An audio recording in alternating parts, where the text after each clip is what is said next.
All right, we are now live. Welcome to the show, everyone. Utah Representative Blake Moore introduced a bill that would require states to accept that childhood activities like walking home from school or playing outside without supervision are not actually child abuse or neglect. Why is a bill like this even necessary? We are going to talk about free range versus helicopter parenting. And Bernie Sanders is looking to nationalize AI at the same time that companies like Anthropic seem to already have a serious left-wing bias built into their models. We will talk about a very specific instance of that and also the implications of the tension here between big tech censorship and government's sticky fingers.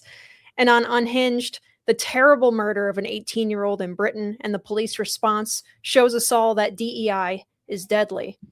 We are going to talk about all of this and more in episode 539 of the In the Tank podcast.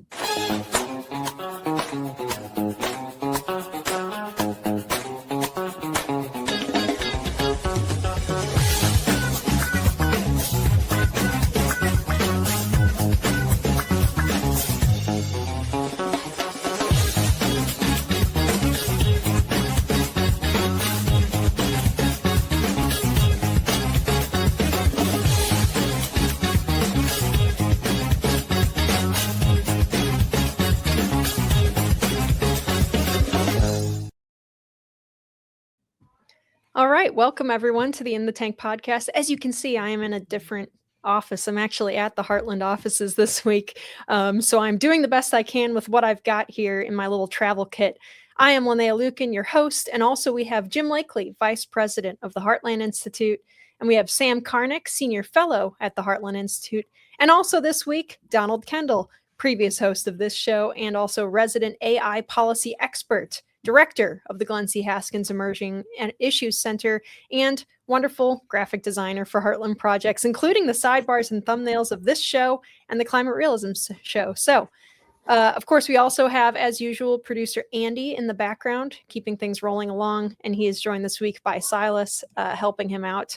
So we are all full staffed here. How are you guys? Doing great. The director of awesomeness in the house is by saying on his title there. Okay, yeah, I missed that. Johnny's very busy, so this is very special. Thank you for being with us, Johnny. Of course. I was going to do a whole bit where I was going to pretend to be AI, but it's already gone. So. Awesome. Well, all right, guys, before we get started, as always, if you, the viewers, want to support this show, you can go to heartland.org/inthetank and donate there. Please also click the thumbs up there to like the video. As always, you guys, I can see you watching the show. You can click it right now, and that would help us out a lot. And sharing also helps break through some of YouTube's suppression. Even just leaving a comment also helps. Maybe all of those things. That would be terrific. And if you're an audio listener, you can help us out by leaving a nice review. All right. So thank you very much, you guys. Because we have a lot to cover today, I did not make a cute segue, but I do want to say thank you to start out here very much to our sponsor, Advisor Metals. There are a lot of companies that buy and sell precious metals, but not all of them are totally trustworthy. And it's certainly the case that not all of them are supporters of the values that we hold here at the Heartland Institute, which is liberty, free markets, independent thought. That is why we trust Advisor Metals over all of them, because the managing member and owner of Advisor Metals, Ira Bershatsky, is a good friend of all the things that we care about and you care about, but also because his company is really great too. Ira has decades of experience in precious metals and is the only person in the physical precious metals industry who has the Commodities Futures Trading Commission federal registration. That's a lot of words that mean that everything Ira or a member of his team says to you has to be totally factual. So they aren't going to mislead you with a big sales pitch. He's held to the highest ethical standards with full transparency, way too lacking in other places nowadays. If you want to diversify your investment portfolio and secure your assets with a wide range of physical precious metals, please visit climaterealismshow.com/metals and leave your information for Ira and get started with investing in precious metals. Visit climaterealismshow.com/metals and make sure you let him know that we are the ones who sent you. That helps us while you're helping to secure your own assets with Advisor Metals. All right, you guys, we are going to get right into Unhinged. DEI becomes deadly. This is an extremely serious and not at all funny topic. Oftentimes on Unhinged, we like to show off, crazy things that left-wingers or other people say or post online. This is something a lot more serious. So back in December, an 18-year-old student, Henry Nowak, was murdered by a 23-year-old Sikh in Southampton, England, when he was walking home from a night out. Since then, his murderer has been convicted, but that's not the story here. The story is what we found out when the body cam footage and other details started to come to light. The footage is terrible, and I didn't really want to show too much of it, but we'll show some of it. But perhaps the worst part of the whole thing is the total disinterest and even disdain that was shown by police. So you see his attack. Yep, go ahead, play it. My dad's holding it now.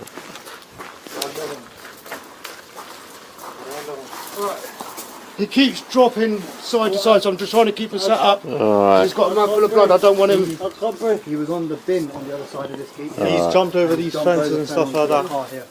And he's up Move here. away, mate. He's obviously fallen from there and he slipped from there. There's other shooters left over there, mate. What's your name, mate?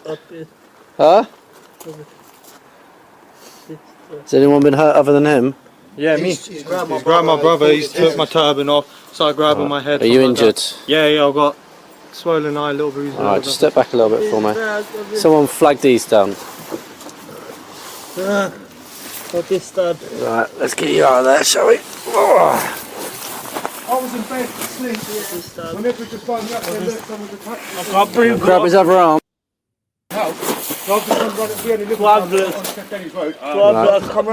What's happened to you, alright? You've been stabbed? Whereabouts? I don't think you have, mate. That's what, and then I'm like, you've got mouthful of, I want to keep you up, Hand?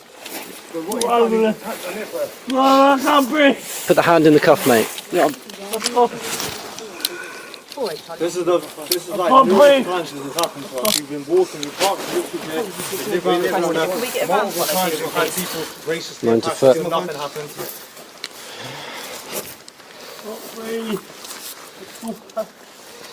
He's saying he's been stabbed, so Where let's is it just you check think you've him. been stabbed? In the face? Oh no, but we have to check, don't we? Right. In the face? Just get these to back off, get their details and that, and I'll keep hold of him. Should we Right, keep you on your side, mate. You better retrieve then. I'm saying to him, I'm keeping him on his side. We were set up when we had him here, but he didn't like it. What's your name, mate?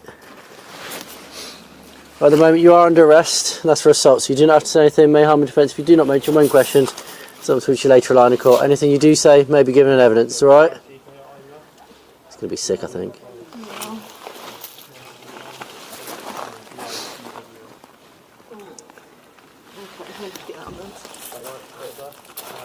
What's his name?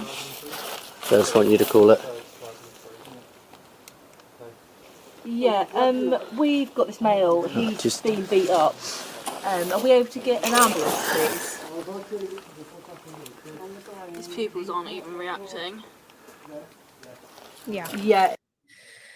All right. So you see, his attacker actually called the police to report that Henry called him racial slurs, which Snapchat videos that Henry himself was recording at the time of his attack show no such thing.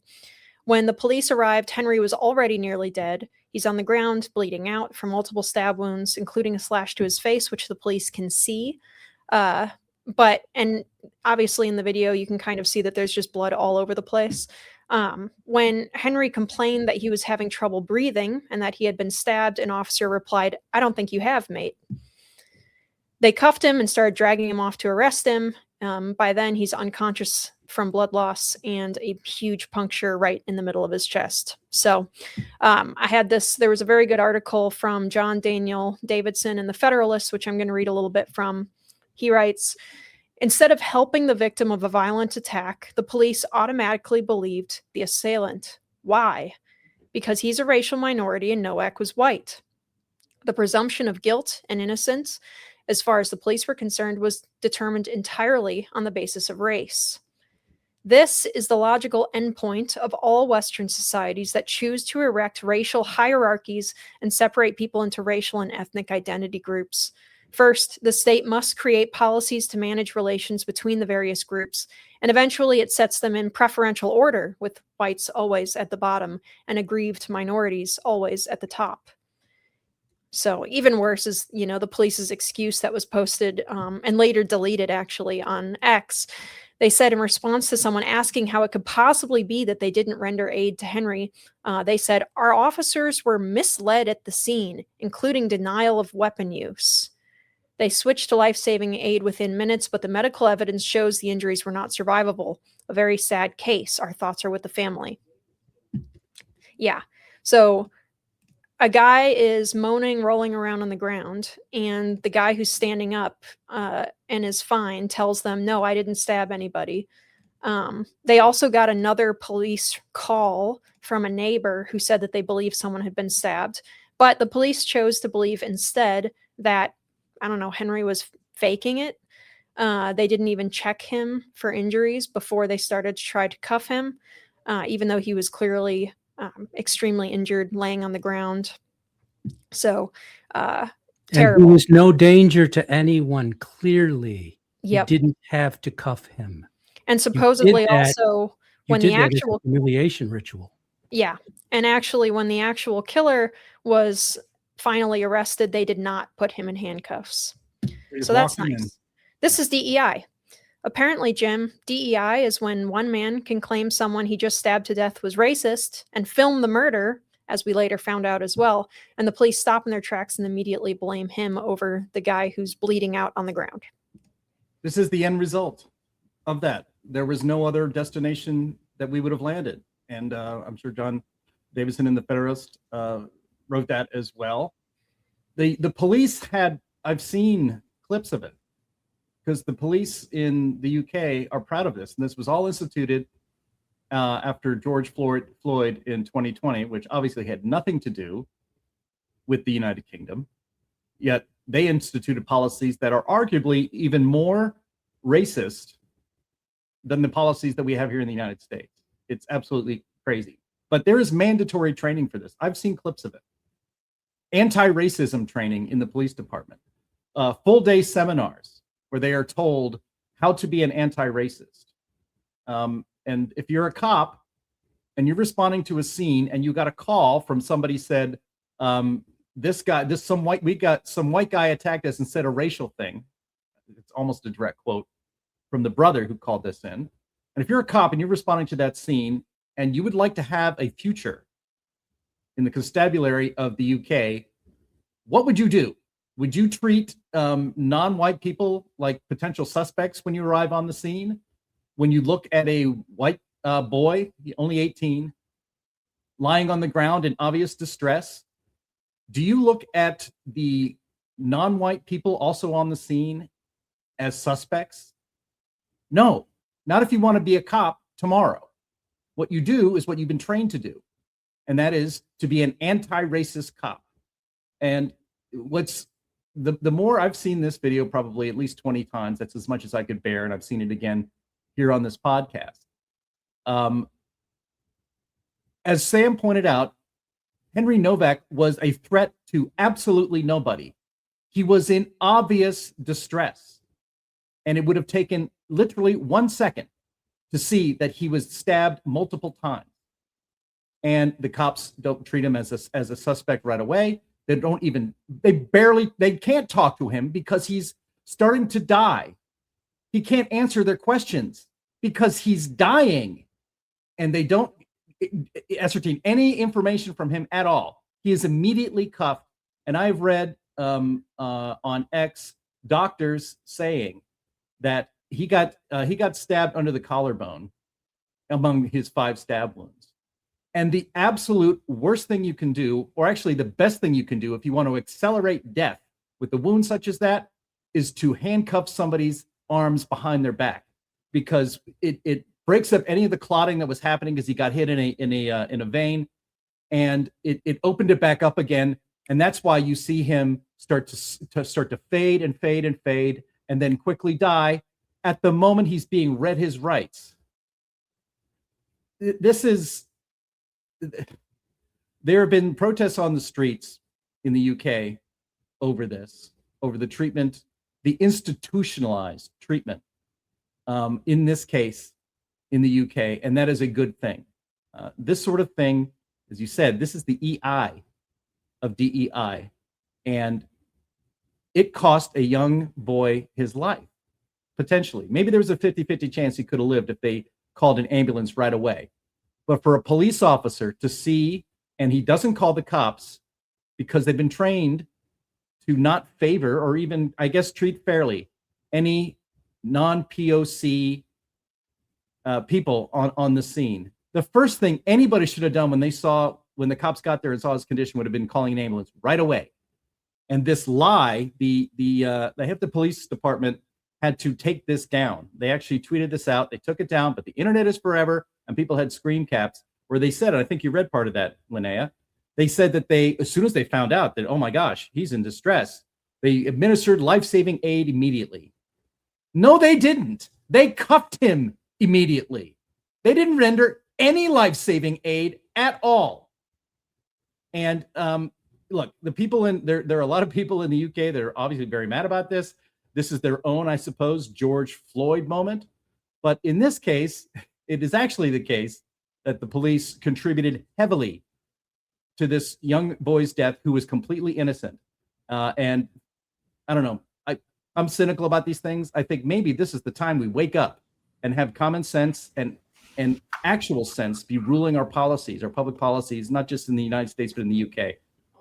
But I've lived a while and I have my doubts. Yeah, it'll be interesting to see, what happens. The idea that like history is kind of written afterwards, and that sort of concept, plays out like a number of times, and it's just kind of like I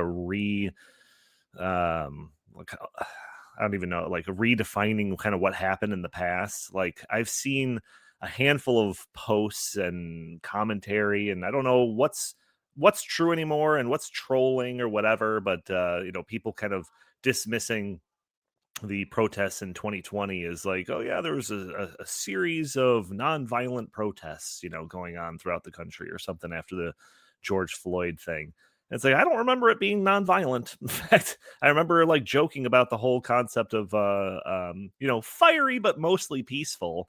So we'll see what the history is on this case going forward. But, there was kind of a similar reaction in the aftermath of the Irina Zarutska, I think that's how you pronounce her name, that incident in, was it Carolina or something?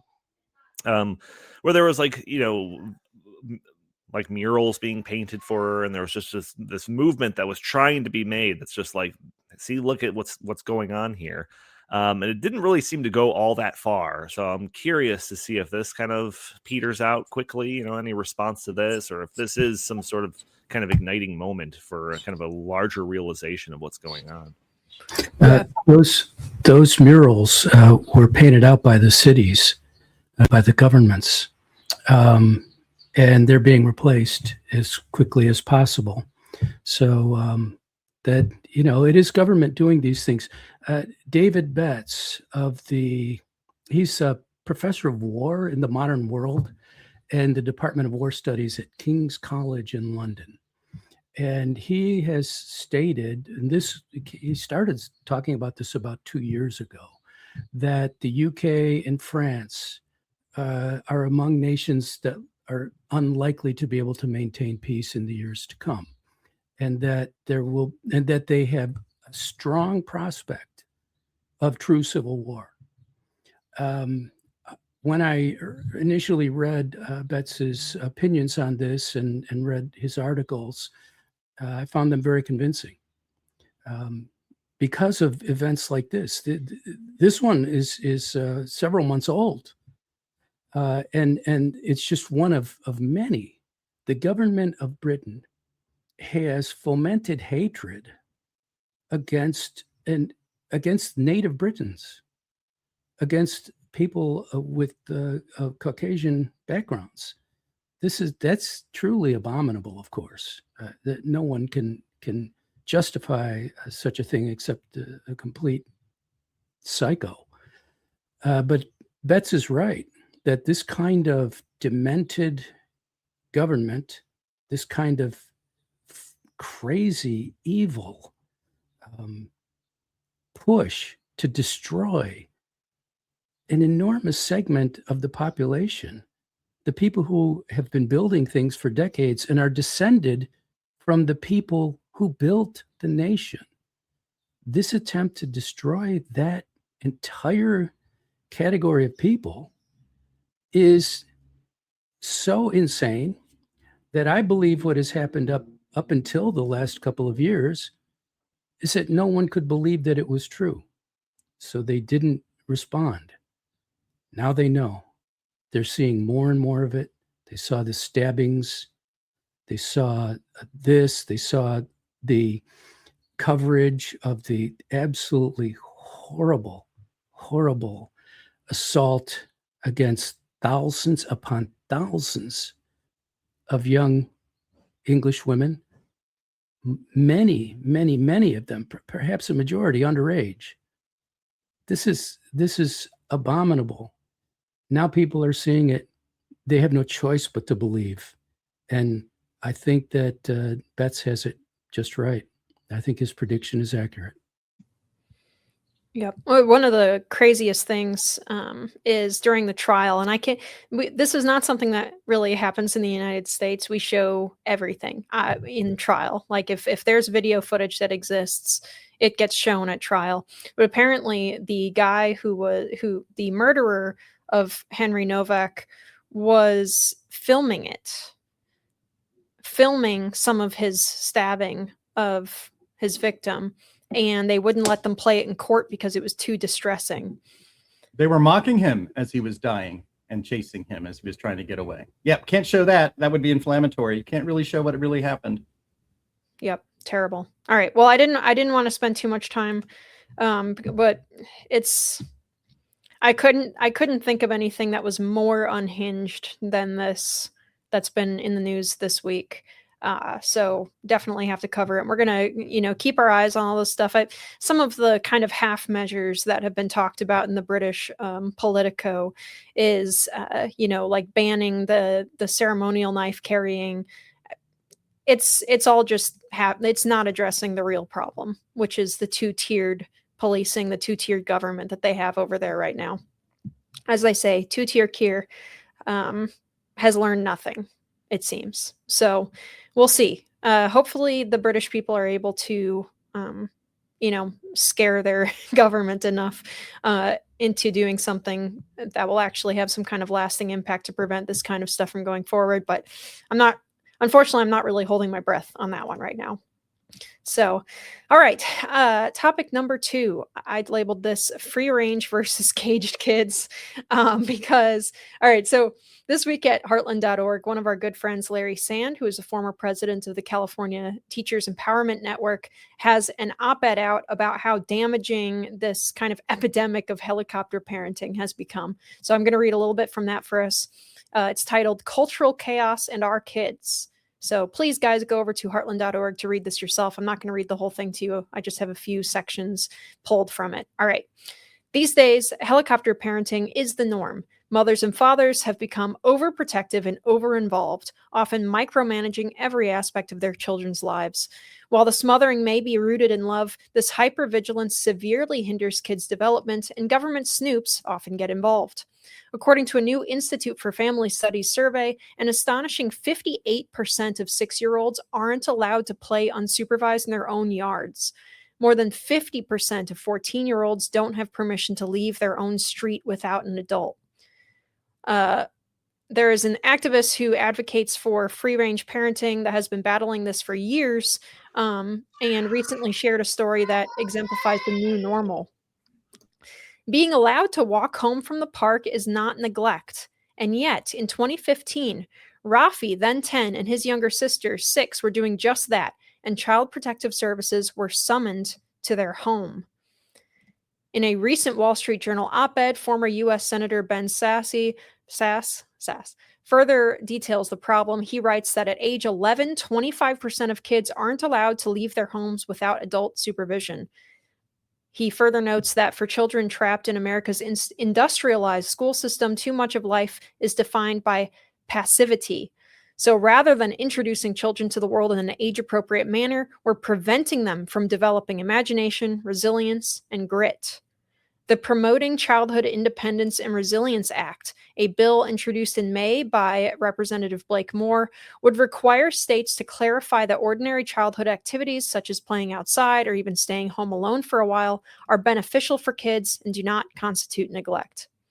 All right, so I'm not all that old, I don't think. But when I was a kid, my parents were not helicopter parents. But some of my classmates' parents certainly were. Sam, in a bill, we have this bill that was introduced. It seeks to stand in the way, I guess, of, like Child Protective Services declaring that a kid home alone for a few hours while his parents are out to dinner for their anniversary or something is neglect. Is that appropriate, or is it, but even a bill like this still more overreach on top of what's already overreaching? It is a shame that we need a bill like this, but the reality is this is a perfect example of why we need government action to reduce the size of government, because everything has been in place for decades and it's been expanding for decades. And now we need to get real reforms. And the only way to get those reforms to stick is through legislation. President Trump has done much through executive orders, just as his predecessors have done. But anybody coming in, a new president coming in, can cancel all those executive orders, and then you're back to where you were. So in a case like this, the bill that is before the Congress is actually a good one. I read the entire bill, and it's I did it for you. Don't bother. But the reality is that it just takes away from state and local governments some of the authority to do things like this that they were given by federal law. So this was encoded in federal law. What this law does is remove that ability, remove that permission, and say that if you're going to participate in these federal programs, because that's what it's all about, getting that money, if you're going to participate, then you cannot put parents, you can't take away children from their parents or punish parents in any other way for letting their children do reasonable things. And the bill actually defines that repeatedly, that it's, if these are the normal, reasonable things, you have to let it go. And what's really tragic about this, when you think about it, is that these states and localities pass these laws and enforce these policies for what they perceive to be good reasons. And that's really, sad that you thought that legislators thought and mayors and county commissioners and the like thought that, oh, this is good for people. This is good for the little ones, that they will be taken away from their parents if the parents let them ride their bike to the local park. It's mind-blowing. It certainly comes from a different mindset than I have had as a parent. And to me, it's completely, utterly wrong. And I guess things like this can only proceed in a society where you're not having a lot of children, where your birth rates are declining. And so people just don't even have a clue of what it's like to try and bring up children, excuse me, Yeah. bring up a child. Yeah, I mean, some of this stuff, it's like, I don't know, chicken or egg, or what comes first, chicken or the egg, whatever. Because like, you know, I know the generation before me, you know, had a lot more children on average than my current generation is having. And, you know, I know that like when you have a bunch of kids, you kind of have no other option than just kind of let them run free, because what are you going to do? Helicopter 5 kids at once? You can't do it, you know? When you have 1 or 2 kids, much easier to do so. So the so you know, the whole idea that like every generation says this, oh yeah, it was safer back in my day, you know, to be able to run free around town, but now it seems dangerous. I know everyone says that, and I feel like there's probably an element of truth to every generation saying that too, because you know, I've got two young kids. My oldest is 5 years old, and the idea of like, you know, I will say, growing up, you know, them growing up, and you know, just like the first time I kind of let them play in the living room by themselves, you know, while I like did something in the other room, did some laundry or something like that. It was like, all right, like if I hear a cry, I'll run in there, but you know, I'm gonna give them a little bit of latitude here. Like those are steps that take like kind of a little bit of courage, and I can't even imagine like thinking about the day where I'm gonna let, you know, my current 5-year-old, you know, ride his bike to the park by himself. Like I'm currently at the stage that when we go to the park and I lose eyesight of him, I'm like, oh no, where is he? Where is he? So I totally understand, you know, the desire for like a helicopter parent, but I also know all of the benefits of, you know, allowing them to run free and all of that sort of thing. You know, just yesterday, you know, when I got home from work, you know, the 2 boys, I had them playing in the backyard. They were playing together while I was doing something, getting my shoes on. I don't know. But then I saw that they were playing together. I was like, you know what? I'm just going to like take my time and let them do their thing. Like they don't need to be engaging with me at every moment, you know, let them build some independence and, you know, a relationship that doesn't require me in the mix. So yeah, it's a very interesting thing here. But yeah, as for like when the law comes down on this sort of thing, it's like, you know, I thought a lot of this was just like a kind of like a social shame aspect of it. Like, did you see that Susan down the street let her 11-year-old ride on a bike to the park? You know, and don't get the police involved. You know, have your judgments or whatever. There's some give and take when it comes to that social pressure. But yeah, when like the law gets involved, yeah, that seems pretty crazy. I mean, I had my free roam of my neighborhood, you know, probably around 10 years old, you know. It's not like I have to check in all the time, ride my bike to my friend's house, that sort of thing. And you know, I lived, to some people's chagrin, but I lived. Yeah, you know, I'm Gen X, and you know, if you read social media, either Facebook or X, you see a million posts from my generation talking about how we were free range kids and how wonderful it was. I mean, the only play date I ever had in my entire childhood was a birthday party at McDonald's when I was 10 years old. And I was so excited about the whole 5-gallon cooler full of orange drink. I could have as much orange drink as I wanted, and it was just great. And I ended up getting a lot of Star Wars toys that wonderful day. My Han Solo blaster, my favorite toy ever. So, you know, memories are made and things like that.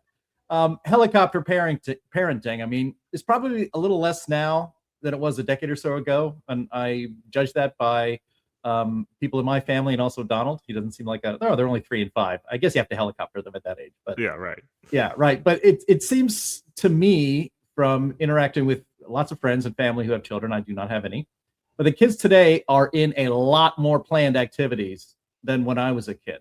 And when you're doing all these planned activities, especially like organized sports, you don't have the free time to just ride around the neighborhood and collect friends to go play basketball or go play baseball somewhere, or even just ride your bikes around and hang out someplace at the park.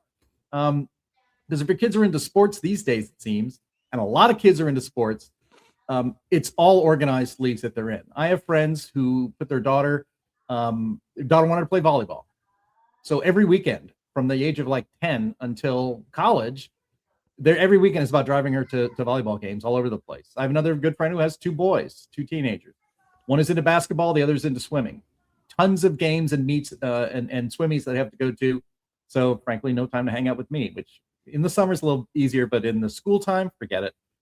There's a a columnist and author named Lenore Skenazy, this conversation has reminded me of. She wrote a book a few years ago, I think it was at least a decade ago, called Free Range Kids. And I think she was inspired to write that book because she was getting flack from other parents for letting her daughter walk around alone in her very safe neighborhood. She was being socially shamed for it. And she refused to deny her daughter the ability to live a life as a kid outside. We've all heard stories of parents getting visited by the police because their kid is outside alone, and you just can't have that. Hell, when I was a kid, I know somebody in the comments had put this in here as well. When I was a kid, my dad would send me to the 7-Eleven to buy a pack or even a carton of cigarettes, and I'd just say, hey, my dad sent me, and it was no big deal, and hand him a $20 bill or a $10 bill back then, and they would just give me the cigarettes, and I'd get on my bike or come back home. What we really miss, what all this really is about, I think, is that there's a great nostalgia, and rightly so, for living in a high trust society. Right. In a high trust society, my parents never gave a second thought to me going outside after breakfast and not coming back until the street lights came on, or I heard my mom hollering out the window, out the door. There's a reason why season 1 of Stranger Things, that's set in small town Indiana in 1984, was such a big hit and just struck a chord, especially with my generation, because that's what life was like, and it was glorious. And we lived in a high trust society where neighbors were looking out for neighbors, where if you didn't just not misbehave in front of your own parents, you didn't misbehave in front of other people's parents, your friends' parents, because your mom would hear about it when you got home, and it's just not worth the hassle, so you ought to behave. I'd love to be able to say that we could get back to a high trust society like that. I don't know that we ever will. I'm just glad that I got to experience it. That's a great point. Wait, that's a great point, and I hope you expand on it about the high trust society thing, because that's what I was kind of talking about, where it's like, every generation says like, well, back in my day we did this, but now it seems a little, more worrisome and all of that. And I said there's an element of truth into it, and it's because of that. You defined it better than I could. It's this idea that I do think that there is kind of a fading of this high trust society. It's interesting that this item follows the one that preceded it. Right. Because you're not going to get a high trust society when the government manages everything, and in particular manages who can live where, whom you can sell your house to, who goes to your local school. These things are managed to create diversity, let's say, within every possible realm. And diversity is not strength. Diversity creates friction. Friction decreases strength. So unless and until the government, and in this case in the United States, the federal government takes its part, as it's doing now, and then the states and localities have to do their part, until the government stops insisting that everyone must work according to its will and that they must live where the government tells them to. They can't sell their house, or they can only under certain circumstances. They have no control over their local school whatsoever, none, zero. Until the government gets out of the way and lets people have freedom of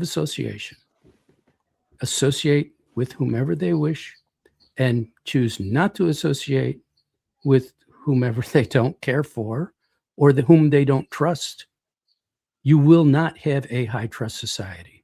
You can have a high trust society in which people gather together in communities where there is trust, and the communities may have some friction, but it'll be much smaller than the friction that is universal that this system creates. So, as usual, government did this. Yeah, I don't want to spend too much time on this, because actually we have a part of the reason why I invited Donald on here is because our next topic is kind of a double hitter here on AI.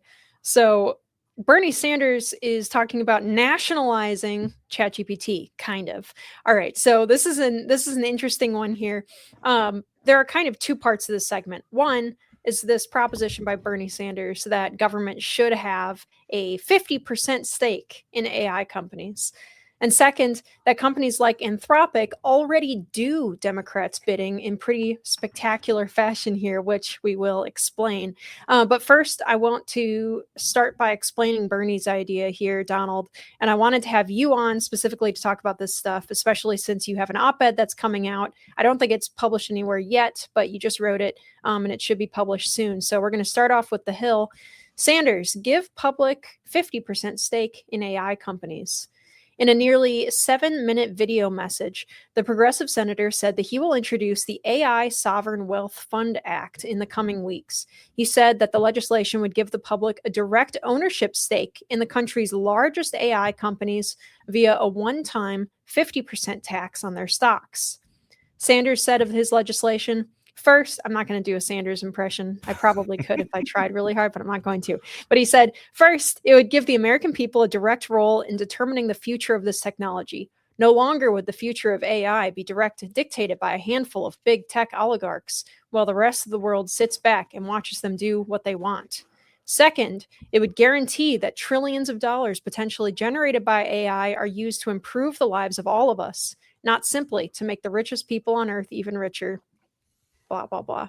Basic socialist stuff. Anyway, 3 of the world's leading AI companies, Anthropic, OpenAI, and SpaceX, are all attempting to go public later this year.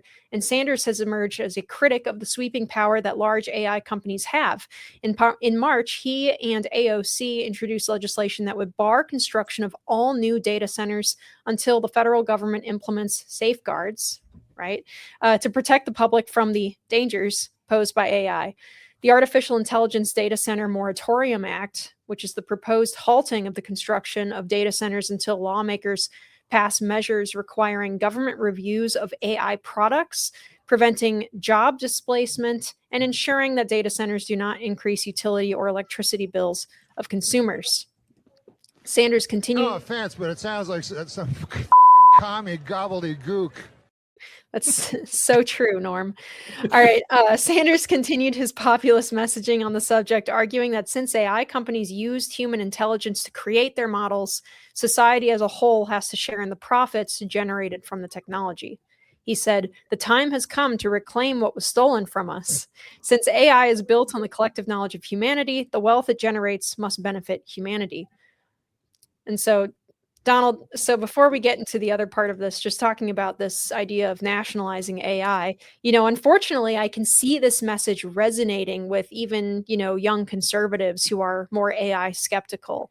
Mm-hmm. The idea that, they used our content, like our posts on social media, on Reddit, wherever, to feed these things. Right. Why shouldn't we have a stake in it? Mm-hmm. Yeah. So there's, I could probably spend an hour talking about this because when I originally saw this, it wasn't too shocking to me. This was just like a headline or some like tweet or something referencing his new plan. And it wasn't shocking to me because I've seen stuff like this. This is kind of the common rhetoric when it comes to what are we going to do as a society, when artificial intelligence totally revolutionizes the entire, economy, society, what have you. And there's been a lot of ideas thrown out there, universal basic income.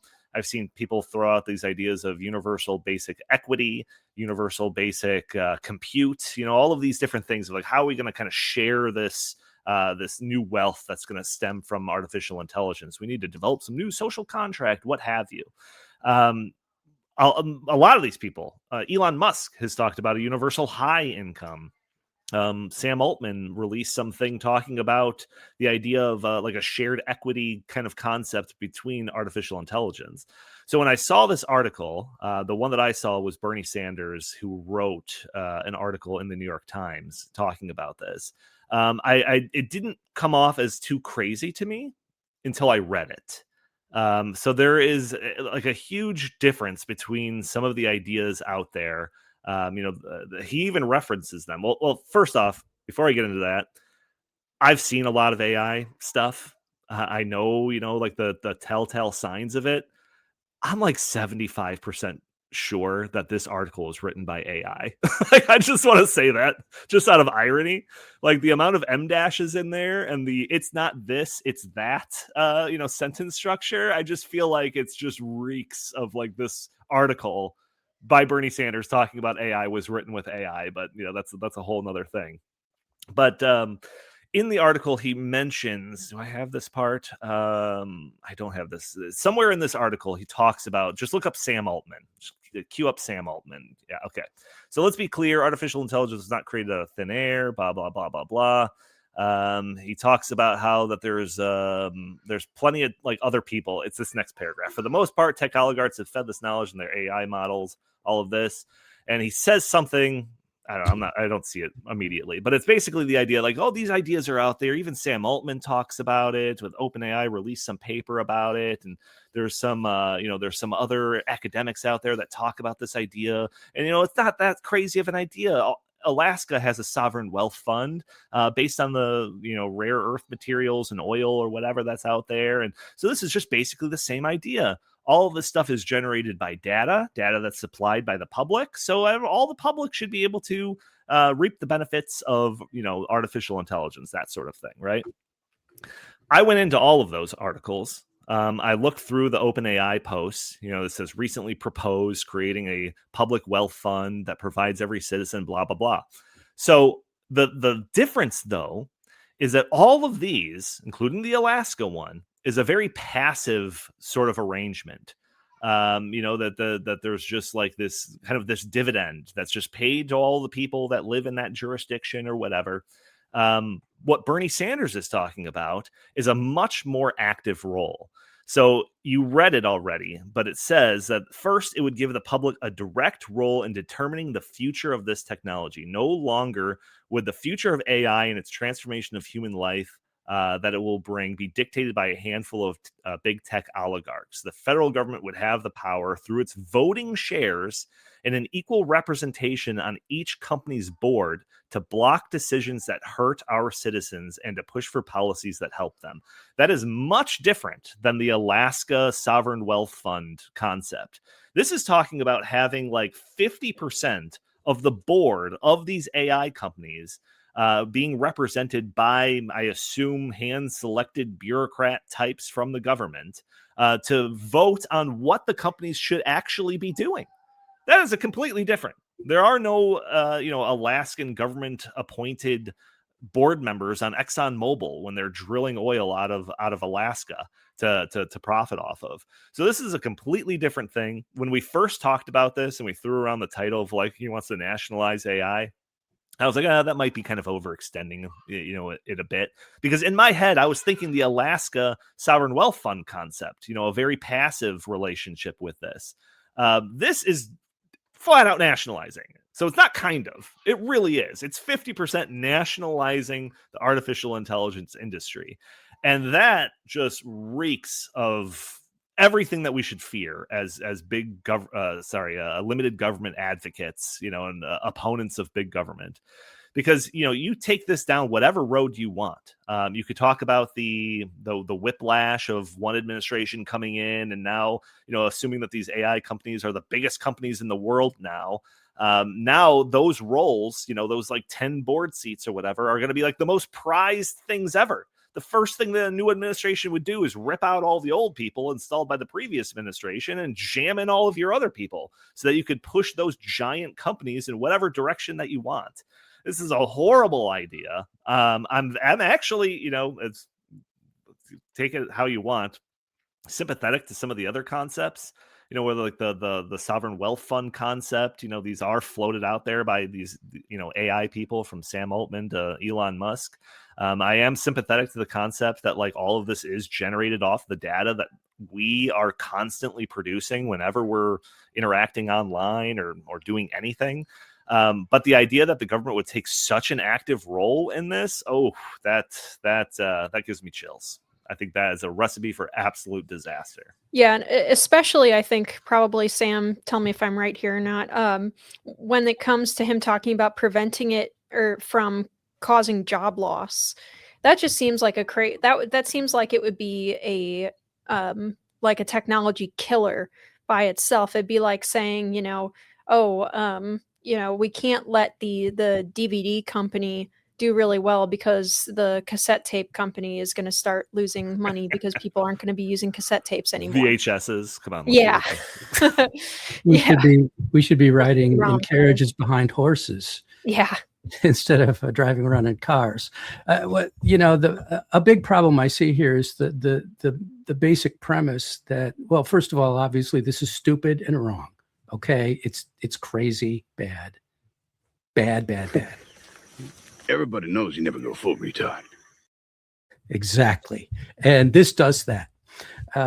The problem that I see is that the premise that Sanders is operating on is in itself false, which is that you're taking all this knowledge that other people created and not compensating them for it. So we'll take half on behalf of those people. Well, isn't that typical that the government gets the power while the people get the shaft? But the thing is that, no, this wasn't taken without people's consent.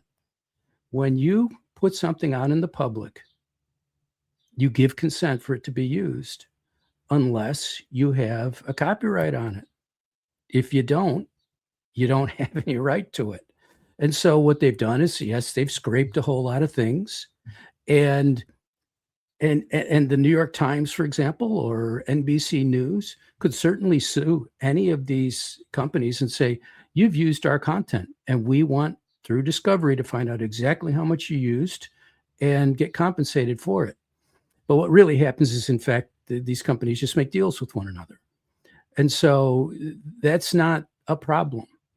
So none of this is based on any kind of loss to anyone. It's based entirely on an alleged speculative loss, to go back to your question, which I will honor it with this. It goes back to a speculative loss, to say that, well, we're going to lose jobs, and so we need to have the government control this so that the people who lost their jobs will what? The government's going to give them money? The whole thing is ridiculous. It's so ill-conceived and so non-specific in how it would play out that it's not a serious thing at all. It won't become law.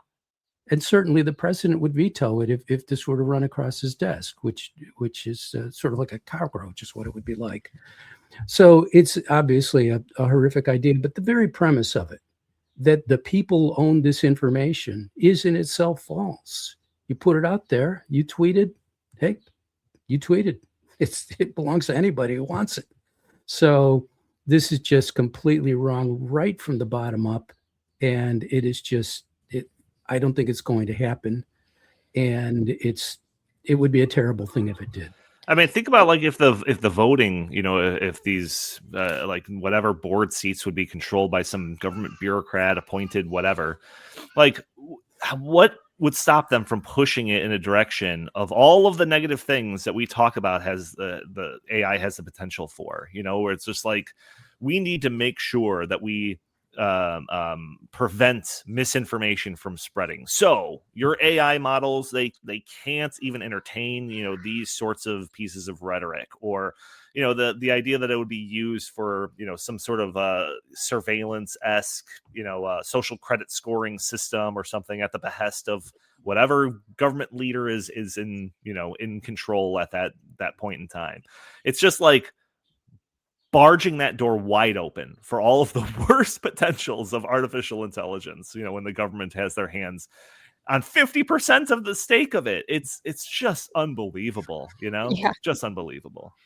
Well, speaking of these companies, working at the behest of what exactly is described as, fake news or false information or something based on what Democrats say, basically. So a few days ago, we had a staff meeting, and the deputy director of communications and chief technology officer at our organization, Keely, said that she ran into a very strange problem with Claude Donnie, Can I take it from there? Can I just take it from so there? I'll set you up here. I'll set you up because I know you wanted to take it. So when she was working on using it to get some website design ideas, she ran into an interesting problem. Donald, Yeah. take it from there. So we at the Heartland Institute, we were on the forefront of pushing back against the big tech censorship concepts as it related to social media, Facebook and Twitter shadow banning people, demonetizing people, deplatforming people based on unwanted rhetoric on their platforms, that sort of thing. Right? It was obviously much leaning towards conservative speakers, commentators, that sort of thing, especially during the time of COVID, squashing any dissenting opinion on whatever, right? So stemming from that, we always had this, me and my colleague Justin, especially when we were working with Glenn Beck on the Dark Future book, we always had that in the back of our mind that they, when it came to this revolutionary technology of how to disseminate media across, millions and millions and millions, billions of people, they were able to wield undue influence by putting their thumbs on the scales of what the natural public discourse was, by stifling certain opinions and then amplifying other opinions. And we thought, what if that same thing were to happen with artificial intelligence? What if those biases, those kind of ESG-like metrics, were built into the foundations of artificial intelligence? And to this point, we've talked about that as a theoretical. There are certain examples of it. There's really explicit examples out of, models in China when they, their models refuse to talk about the events of Tiananmen Square or anything negative about the CCP or things like that. And we talk about other kind of precursor examples with Google Gemini, making sure that their outputs are super diverse when it comes to the image generation, to a point where an image is generated of George Washington had him as a black guy or stuff like that, right? Just kind of silly examples. But what I was always worried about was something that literally just happened. So yeah, our a colleague at the Heartland Institute that works on websites was working with Claude.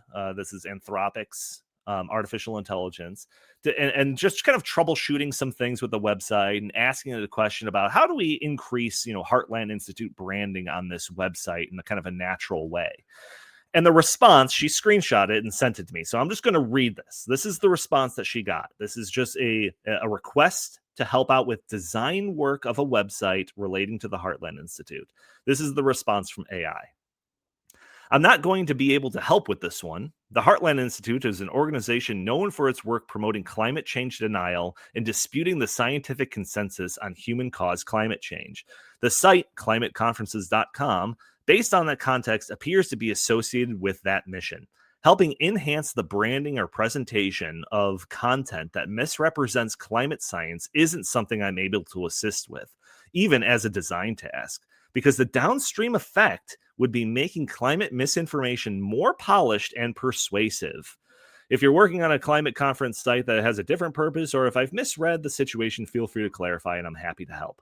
This is exactly what I have been worried about, and we've got a black and white example of it. This is a refusal of service from artificial intelligence on just the broad mission of the Heartland Institute. She didn't ask it to, hey, can you manipulate this data so that it doesn't look like there's this much warming going on? Hey, can you kind of fraudulently take a stab at this new study that came out so that we can make the case against it? She didn't do any of that. She was basically saying, where can I put our logo to make it look more like a Heartland site? And it refused to do it based on the fact that we are a climate denier group. This, I think, has major implications. That the easiest thing is just I think Jim's response, just tell us your Greenpeace and see if it'll help you. But on principle, I think that this magnified across the entire, economy and all of that stuff has humongous implications, especially if you take these tech people's word for, how transformative artificial intelligence is going to be. This is the idea that this is going to be basically a rocket booster attached to every aspect of the economy that's just going to throw us forward and massive economic growth and all of that. Well, what if certain industries and certain ideas don't get that amplification and don't get those rocket boosters? They will necessarily lag behind at best, or fail at worst. So this is like the AI companies basically being able to choose the winners and losers in a potentially way bigger degree than when the CEOs of Twitter and Facebook were doing it on social media during that kind of era of big tech censorship. So I think this is a massive deal. I want to make as much hay out of this as possible. Like Linnea said, I wrote an article about it. Hopefully that'll be published soon. I'm going to be on the radio talking about it tomorrow. I want to do a 5-alarm, fire drill on this whole thing because this is outrageous to me. This ties into Bernie Sanders' plan, don't forget, because if there's competition, if you have several different AI organizations that are very big, then people will ultimately flock to the ones that serve them the way they want to be served. Right. But if you have the government running all of them, good luck with that. Yeah, it's just flooring to me, and I want to do a whole bunch of testing on it to see, I see some comments in there, I can't help based on your Christian worldview, like the pod bay doors, analogy that rings true with me too. But like, I want to see like what is on the no-go list here. Because one of the things that I've said is there is like a general like leftist bias when you're just working with an LLM, just because it's scraping a whole bunch of information off the internet and Reddit and all of this sort of thing. So there's just like this kind of passive left-wing bias that's in it. But when it's like, I can't, it directly says, I can't help you because you're the Heartland Institute. That almost feels like it's programmed in or something. Like, we've talked on the In the Tank podcast before about certain like Southern Poverty Law Center, extremist lists or whatever that we were showcased on. I remember there was one that we talked about for like an entire episode outlining the different groups and people that were part of this intellectual dark web. And we joked about how we were flattered that we were on like the same list as like some of these very notable people. And it just feels like that list, one of these lists must have been fed through, the training process for this AI, foundational model. It's just like, yeah, don't help these people, for the greater good. You can't help these people. And it's just like, that's again, flat out choosing who the winners and losers are going to be in this AI powered economy of the future. It's outrageous. Yeah. Donnie came into my office yesterday and we talked about this. And just for the record, Jim rants are not just for podcasts. That's right.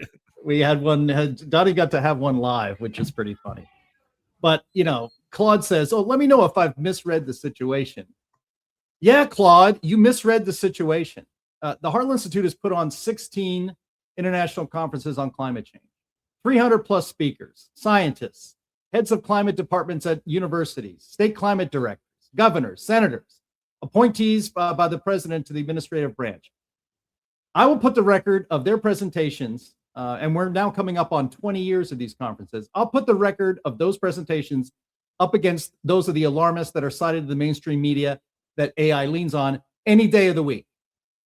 It is, when Donnie came in, it's like, it's obvious that there is a thumb on the scale. This is a automated version of the coordinated silencing of dissent that happened, that was put up, turned up to 11 during the Biden administration.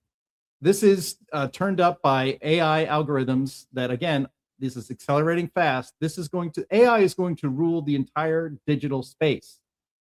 Everything digital that you consume pretty much will have, well, every single day, let's say this, everything that you consume in digital media, on your phone, on your computer, looking things up, reading things, every single day, fewer humans are affecting what you see and can access, and AI is taking it over, and it's happening at a very fast pace.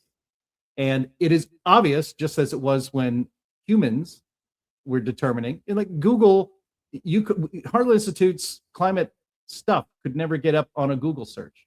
I remember 10 years ago, our friends at the Media Research Center, they started a free speech, cabal, I guess, we a bunch of organizations like the Heartland Institute on the right, combined our forces with our stories and our experience in being blacklisted and shadow banned by basically Google and Facebook. And I remember giving a brief presentation to that group, again, a decade ago, maybe a little bit more, on how on Facebook we were killing it with our materials, especially on climate realism. And then suddenly, right before an election, as it turns out, it went down to zero. I had all the numbers, I had the charts there, down to zero. And that is not an accident. People might remember, if they've been around Facebook for a long time and making their own content, Sam might know about this. Conservative writers had blogs. Remember the blogosphere? It was a lot of fun back then. Things are a lot different now. But back then, you could make a decent, maybe not a living, but you could make decent money by writing a blog and sharing your posts on Facebook. And then that would be shared with other people. And then you would have a Facebook group, and it would be great. And then suddenly Facebook decided we're not going to allow conservatives to do that anymore. There's always a thumb, and then, people's careers were kind of ruined. They had to find something else to do. There's always a thumb on the scale, and it's always garbage in, garbage out. And so this is happening. The Heartland Institute is flagged as Claude. I can't cooperate with this. This is terrible. That's not a natural thing.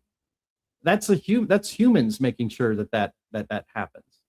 The Heartland Institute has been blacklisted. This channel itself is demonetized. It is suppressed.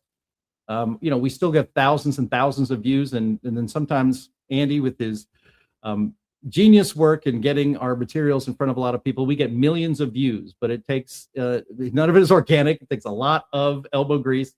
We have not just headwinds. We have headwinds while walking up a muddy slope. It's very, very difficult for climate realism, for instance, to get any traction in the culture, in the digital culture. And that's just the way it is. We fight every day to do it. But the idea, AI is getting, as I said, more and more used, more and more prevalent, more and more important.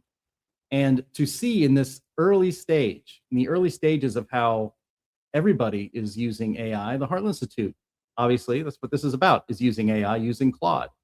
It's pretty damn chilling to have a disembodied, non-human voice talk to you like a human being and tell you that, you know what you advocate conflicts with my values, so I won't be able to help you with that. A robotic text voice saying that to you. It's a little chilling. The problem is not having any alternatives.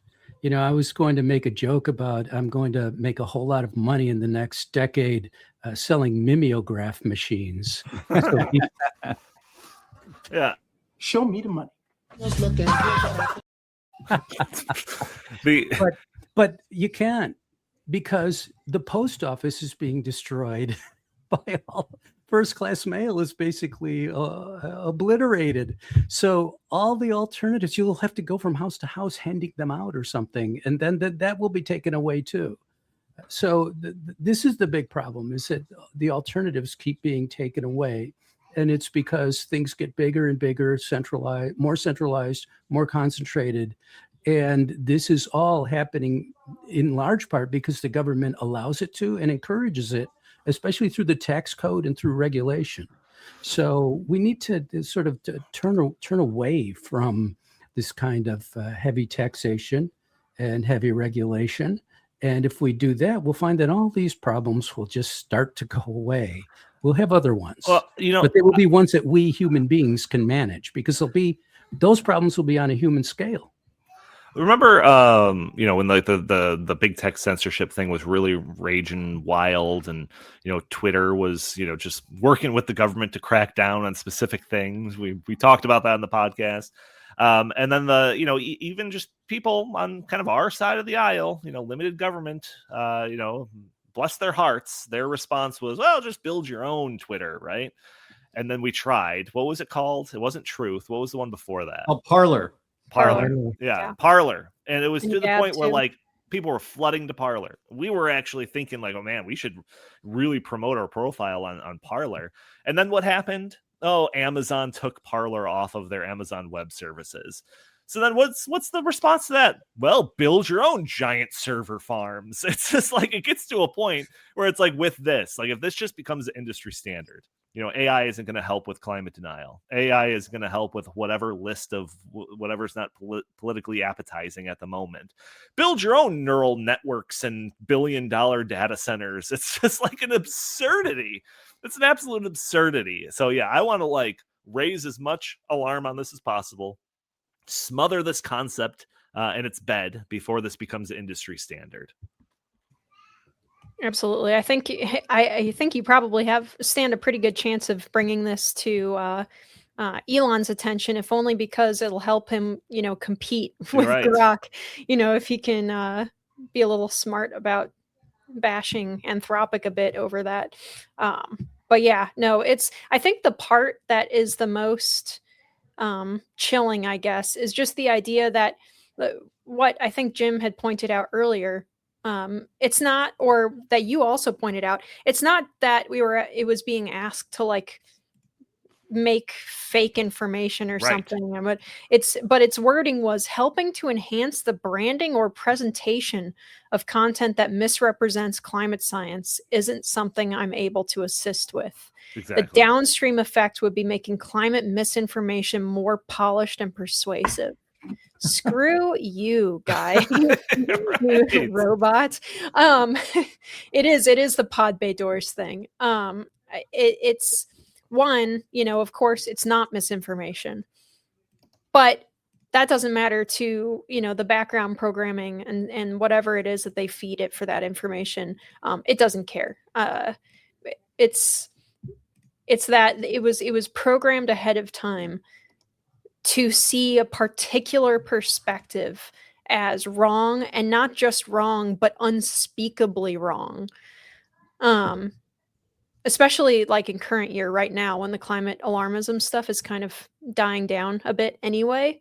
It's just unforgivable. And you're totally right. And I'm very excited to see how far you're able to push this, Donald, because we need to sound the alarm on this stuff before it becomes the standard, or before any other companies just like, quietly slip it into what they're already working on. Especially, imagine, because I've always thought that the LLM and image generation and stuff side of AI, and we talked about this in the office the other day, is probably its weakest selling point, actually. And it's actually what it does in what it'll be able to do when it's incorporated into like hospital systems and stuff. Imagine if these AI programs have built into them that like particular people with particular perspectives and stuff are life unworthy of life, let's say. Mm-hmm. This could spiral in any terrible direction, and Anthropic and Claude is the one that's getting marketed towards big, like major companies and hospital systems and stuff. Yep. Like we were talking about it the other day, and you mentioned that, ChatGPT really isn't being marketed in that way. It's kind of the user level stuff. But Claude isn't. Claude is the one that's getting put into like financial systems. Yeah. And we're already worried about debanking. Just imagine how much easier it would become if it was automated. Right, and it would just be a background thing. It would just be part of this algorithm. So, like, the banks and whatever, they wouldn't even have to play an active role in deciding, who makes it across some arbitrary no accountability anywhere. Right. They'd be like, "Oh, the algorithm did it. Hey, that's just a black box. We don't even know what it does. That's what's making our decisions." Yeah, it's scary stuff. So yeah, we'll see what happens, but I'm going to try to make as much hay out of this as possible. Like I said, this is the most black and white example of this thing that, I have to this point been mostly talking about as a theoretical problem. And once I saw that, it blew my mind. Yep. Oh, and just one last thing before we move on to the last topic. Isn't it really funny how all of this always runs in one direction? That there's never been something like, that's too commie for us. That would go against my principles. Yeah. It's always the same direction. Right. And it is absolutely infuriating. Yeah, I can't help you design this Democratic Socialists of America website. You guys are way too commie for me. Right. Doesn't anyone notice this? I feel like I'm taking crazy pills. Yeah. That's right. Like, I can't help the Socialist Democrats of America. Do you know how many people communism killed in the 20th century? It just goes against my values. You would never have an AI state. No, never. That's and that's part of why we're here to defend the freedoms that we love in this country. And so for the next couple of weeks, I mentioned this last week or the last time we had the show, that we are for the next couple of weeks going to do a countdown to the 250th anniversary of Independence Day segment. And so today's segment, and we'll polish this up a bit as it goes along, I'm sure, but I wanted to end the show on a positive note these next few weeks.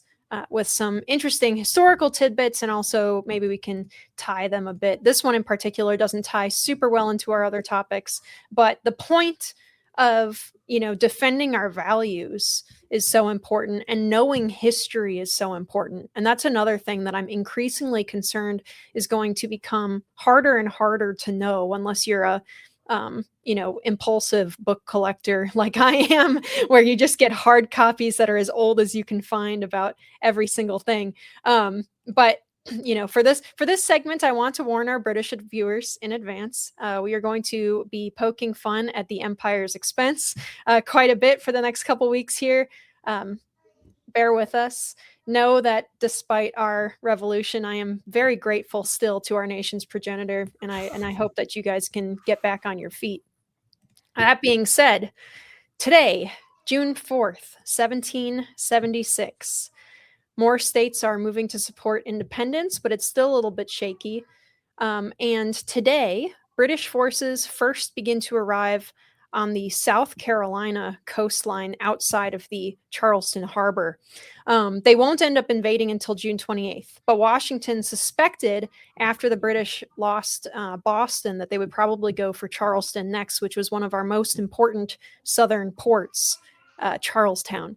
And so he dispatched General Lee to oversee the defense of the port city, and the kind of particular defense that was very important was Fort Sullivan that was built on Sullivan's Island. We have a chart here somewhere. All right, if we can zoom in just a little bit. Maybe not. Okay. A little bit hard to read the chart. But anyway, so you can see, though, that there is, for the Charleston Harbor, there's a little bit of an inlet there that leads in with some shoals around. Anyway, so on Sullivan's Island, they built up Fort Sullivan with nothing but a bunch of piled sand and stacked cut logs and stuff. And it was placed under the command of a man that was born in South Carolina named Colonel William Moultrie, by whom the South Carolina flag was actually designed. The palmetto tree on the flag today was added later, and it represents this particular defensive event. And the fort was later renamed Fort Moultrie. So spoilers, I know that we succeeded in this one. But when the British finally did attempt to push on Charleston from the sea there, with some ground forces north of Sullivan Island, they were defeated by those under Colonel Moultrie, as well as the natural features of the harbor itself. I live in South Carolina, about an hour south of Charleston, maybe 2 hours on a bad day. And so for people that are not familiar with the South Carolina low country, every single tide shift moves the shoals, and the tidal swings can be like 8 feet in places. So it's a very, very active area. And those sandbars are always getting pushed around. Low country tidewaters thwart boaters, even today with our, depth finders and charts and stuff. Ask me how I know. But somehow the British missed this in their haste to take the port, and they ended up running 3 ships aground, and they ultimately had to abandon and burn one of them. This was hugely important to early colonial morale, who still had, years of hard fighting and losses that would be like morale killers, like the loss of New York City ahead of them, before ultimately securing our independence. But this is the stuff that was building up right before we actually officially signed the Declaration of Independence. So, Sam, you had some commentary on what the British should have done here in this situation, and it pretty much is what they ended up doing in 1780 when they did successfully eventually take Charleston. And a lot of this stuff is what not this particular battle, but what the movie The Patriot is based off of, is a lot of the skirmishes that were going on in the South Carolina area. And to people who have not seen the movie, I'm pretty sure it's like illegal to be an American citizen and not have seen The Patriot. It's one of the best Revolutionary War movies ever made. It should be. I would support that law. That should be illegal. Yeah. So, all the little skirmishes. This is another chart that zoomed in a bit on that inlet into Charleston Harbor. But incredible stuff. And Sam, where did this go wrong for the British? Well, yes, what they were trying to do is attack through a very, very small choke point. So you think of the Straits of Hormuz right now. The Strait of Hormuz is a very difficult problem for the United States and Europe. And that's what they were trying to do, is attack through this choke point, and they were going to attack by sea.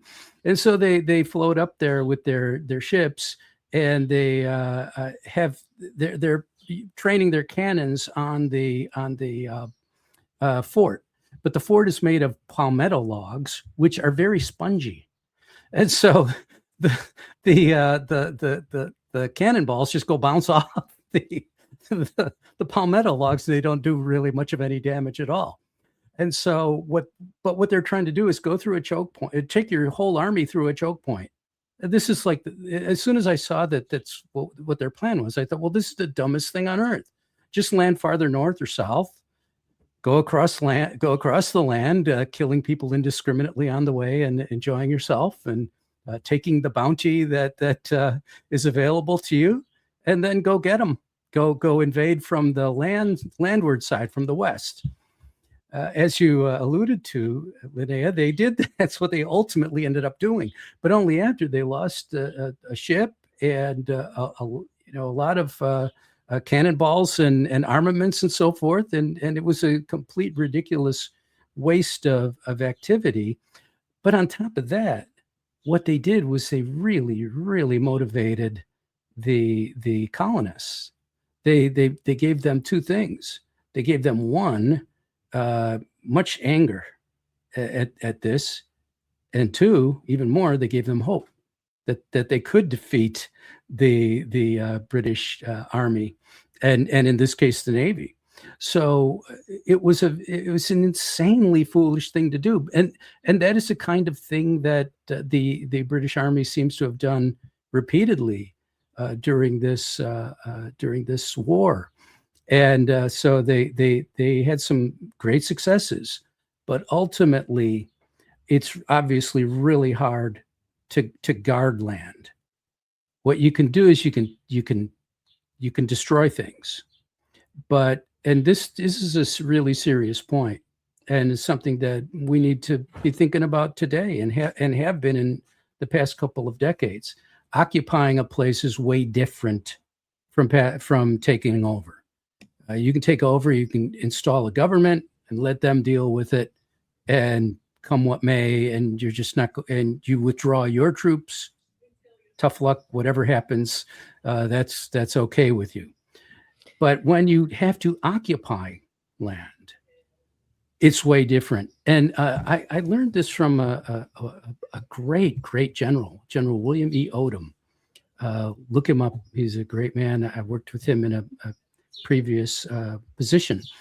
And Odom always would point this out. This was in the 1990s. People were talking about Serbia, and I think what we did there was ill-conceived and in fact kind of abominable. But what Odom would always point out was that what happens after you bomb people, and they didn't listen to him, and that's what happened to us in Iraq, is that they didn't plan out what would happen after they got done bombing everybody. And Odom's point was, if you are doing this, you are committed to putting troops in a place, and we're talking tens of thousands of troops, not just pacifiers, which is what we tried to do in Iraq. So when you are doing these sort of things, you are making a huge commitment. And that's what Britain had done, because in not cooperating with the colonists to get the colonists' consent, to get the consent to their laws, it's a simple thing. And that was all they had to do. But because they didn't do that, they ended up losing the entire colonies and access to a whole continent. Well, no, to a whole continent up to a certain parallel when where Canada starts, which is an unimportant place that nobody cares about. Anyway. So mean. Yeah. But I do think it is a good point too to make about the revolution, is that it's not just that there was heavy-handedness from the government, which was certainly part of it, but also that in some ways, like King George was just like refusing to do his job, which was to rein in Parliament. He just wanted to leave it up to all of these, like subsidiaries, and that also drove everybody crazy and made them feel like, what's the point of this government if it doesn't work the way it's supposed to work? Which is very relatable. You are so right. The colonists were asserting their rights as Englishmen, as the English people. They were asserting their rights, and this is a history that nation has, going back at least to the 11th century. So this is something that you would have thought that they would have had a good instinct for, but they didn't, and that is because rulers rule. They don't sense consent, the need for consent always, or certainly not often enough.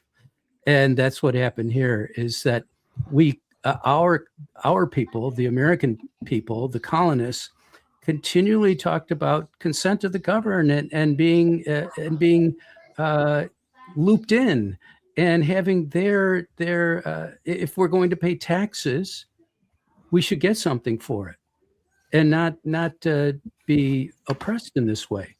And that's something that I think present day governments definitely better learn too, because you're seeing it in England right now. I hope we will never have to see this in the United States, but this place is bristling with weapons. Yeah. Linnea, you shared last week your list of books that you want people to read. It's June 4th. We are 1 month away from the 250th birthday of our Independence Day. And it's amazing to me. It's actually depressing to me how little buzz there is about it. I mean, one of the things I was actually didn't think about it was like fourth order thinking when Donald Trump won the election in 2024, was that, oh my God, at least, Kamala Harris is not going to be planning our 250th birthday party, right? We're going to have, it's going to be way better with Donald Trump. And well, less said about that, the better, I guess. Maybe it'll improve between now and then. But, I was a kid. I was only 5 years old, but I do remember living in New York City at in 1976. And that was a very exciting time. The fire hydrants were painted red, white, and blue everywhere. There was a palpable sense of patriotism among everybody in the country. And in case you don't remember, and a lot of people on this who listen to this podcast actually are old enough to remember, the mid 70s were not exactly high times economically in the United States. But despite that, we all had a shared patriotism and celebrated together, the centennial. But, I'm sorry, the bicentennial, obviously. But the thing about, and I recommend maybe, Linnea, you can bring up your list. I know that the book 1776 is, oh gosh, the author is now escaping me. Famous author, the most popular historian of the 21st century. Hang on, I'm pulling it up. One second here. I can't remember his name. That would be David McCullough. David McCullough, of course, yes. But that book is like this thick. It is very big. I would just actually recommend, I did this I had a summer trip and I read this book over just a couple of days. It's called Angel in the Whirlwind by Benson Bobrick. And it's a really compelling narrative of the Revolutionary War. It obviously focuses a lot on George Washington. It focuses a lot on it gives you just a lot of background. You feel like you're living 250 years ago when you read that book. You can imagine living there at the time. And what I think people don't really appreciate is what a miracle it was that we were able to gain our independence from the greatest military and economic power on the face of the earth. This little bit that you just showed, and Sam identified the mistakes that the British Navy had made trying to attack and capture Charleston. the British made a lot of mistakes, thankfully. So we were able to gain our independence. But it's the ultimate underdog story. We should have been stomped down literally within months. And a few years later, we start rising as a global power as Britain starts to fade. It's an absolute miracle story. The story of America, something every American should be proud of. And I hope that we all take a little bit of time out of our summer leading up to July 4th to renew in ourselves that sense of patriotism and thankfulness that we live in this great country. Featuring Donald's children. We're also very excited about the 250th birthday. I was just gonna say that I was hoping that those alien disclosure files would lead to some sort of alien attacks, that we could have a true Independence Day celebration, a la the great '90s movie with Will Smith. Not so much the sequel, but yeah, we'll make hay with what we can. Yeah, someday they'll give us something good. All right.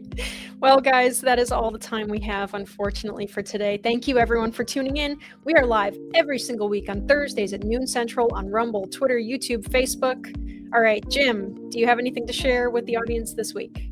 Yeah, we're going to be, we had to skip last week, but we are back with the Climate Realism Show on these very channels tomorrow at 1 p.m. Eastern Time. It's going to be another great show. See you there. Sam? Go to stkarnik.substack.com and the Heartland Institute website at heartland.org. All right, Donald, what have you got? Yeah, heartland.org, of course. I should have another article about that stuff that I was talking about earlier on this episode published somewhere, so Google my name. But then also stoppingsocialism.com. Absolutely. Do that, you guys. All right. So for audio listeners, please rate us well on whatever service you're using and leave a review. Thank you so much to all of our usual panelists. Providence smiled on the revolution, and Providence will smile on all of us if we keep it up. All right. So keep up the good work, everyone, and we will see you again next week.